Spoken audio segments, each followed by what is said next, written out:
Now we are going to learn about vapply function. So we have seen in last few videos that with lapply we can apply a function on top of any list.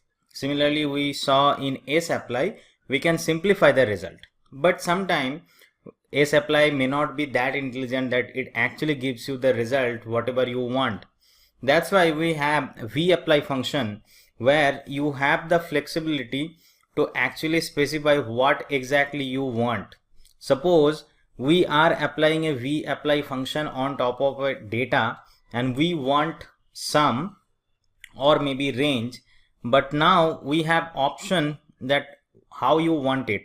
We want it in integer or in character or in logical value, or what would be the size of that also you can specify between these brackets. So suppose if we had the same data which we used last time, the matrix with x, y and z, the list we had, and now we want the sum of all of them, x, y and z, but this time I am saying that my size should be 1 and that should be double.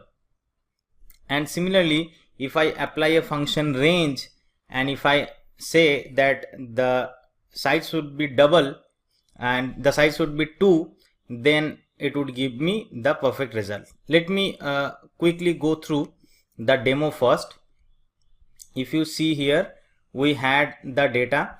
Let me show you the data first. This was the data where we had x, y and z. X was from 1 to 5. And so we have this data and I want summation of it, and this would be the result: 15, then 40, then 60, summation of that.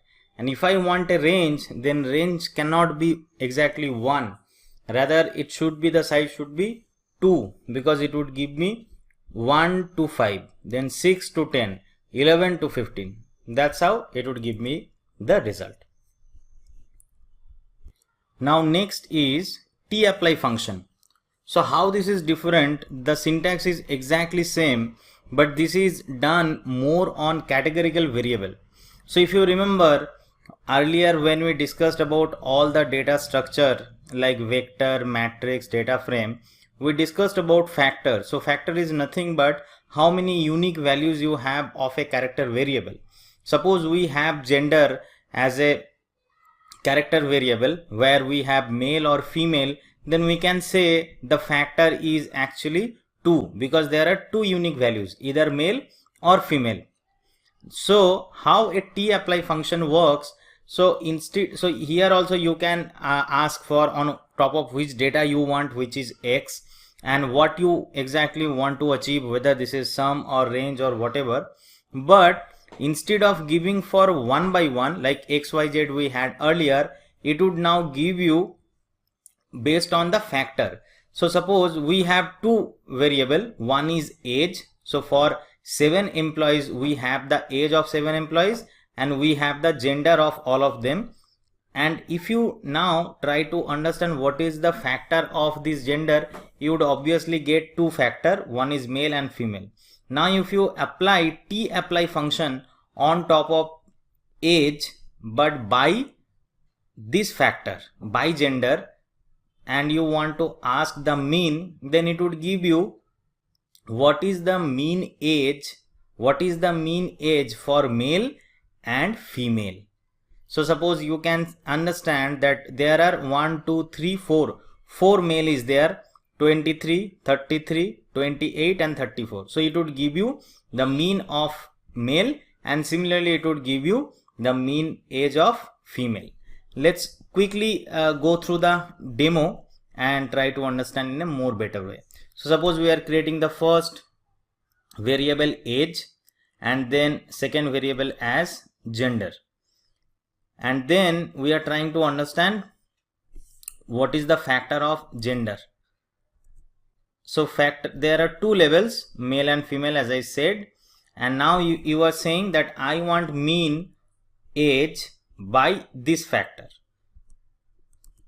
So now you got the result, female male mean age is 20 and female is 20 and male is 29.5.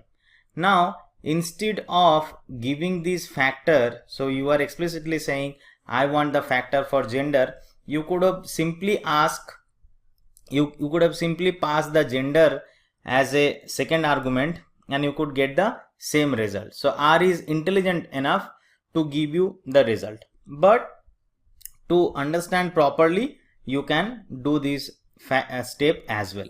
Now there is one thing you have to remember. Suppose there were 7 employees, so these are the age, but instead of that, if you mistakenly put 8 age of 8 employee, but the gender is still the same, then it would give you a error, because the argument must have the same length, because you are asking I need mean age by gender.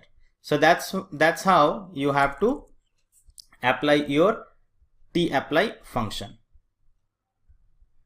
Now let's take another example from the same old empty car. So if you remember, we used empty car earlier.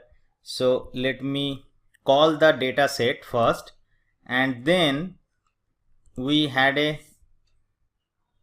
data set called empty car where we had 32 brand of car, and each of those car has different attribute. There are 11 attribute like mileage, cylinder, displacement, horsepower, and all those things. Now what if, now this is on top of a data frame. So this is a data frame class.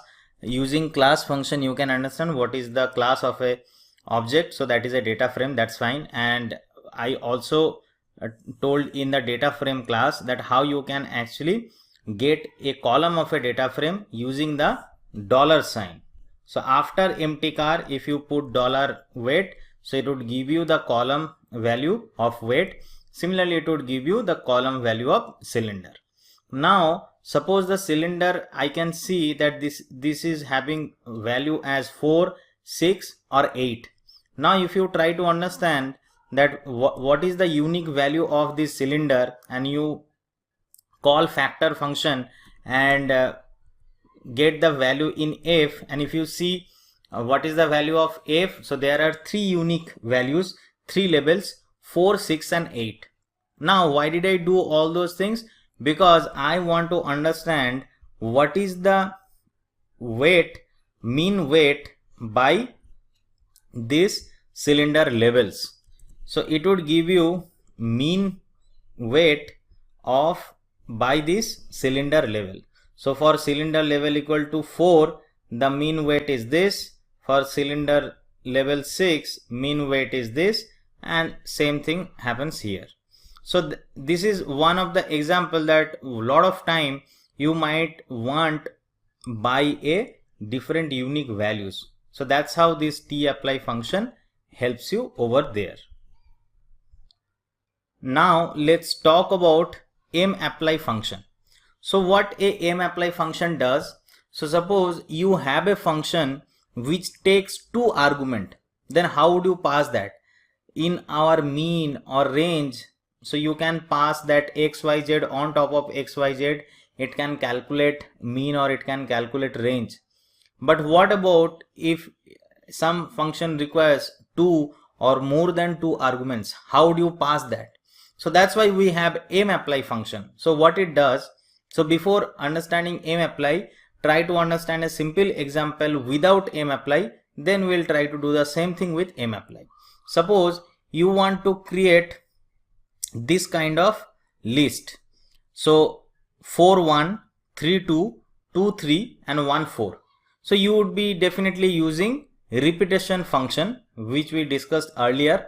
Repetition function, so we are saying repeat 1 4 times, repeat 2 3 times, repeat 3 2 times, and repeat 4 1 time.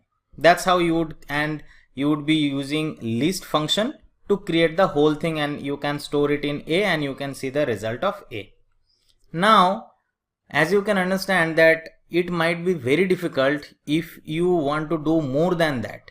So if you are passing 2 values, then it would be difficult to apply any tapply function or sapply function. That's why we have mapply function, where you are passing the function first. The first argument is about your function, Then the second argument is what you want to pass in all those functions. So I want to pass 1, then 2, then 3, then 4. So I can simply write 1 to 4. Similarly, the second argument for each of those repetition function takes 4, 3, 2 and 1, which is nothing but 4 to 1. So you can do lot of permutation combination and you can try on your own, but you would get the same result. So here, as we said, we want repetition. First argument is 1 to 4 and second argument is 4 to 1, and then if you apply mapply function, it would create the same result. So let me do the demo again. So this is what we start. So if you just start repetition of 1 4 times, this is what you should get. Now I am creating a list using all those 4 statement, and you can see the result for this repetition function using the list. Now the same thing we are doing in one line by using mapply function. So I am passing repetition as a function and these are the 2 arguments. So you would get the same result. That's how mapply function works. And now this is actually end of our all those apply family. Now we are going to learn about dplayer package.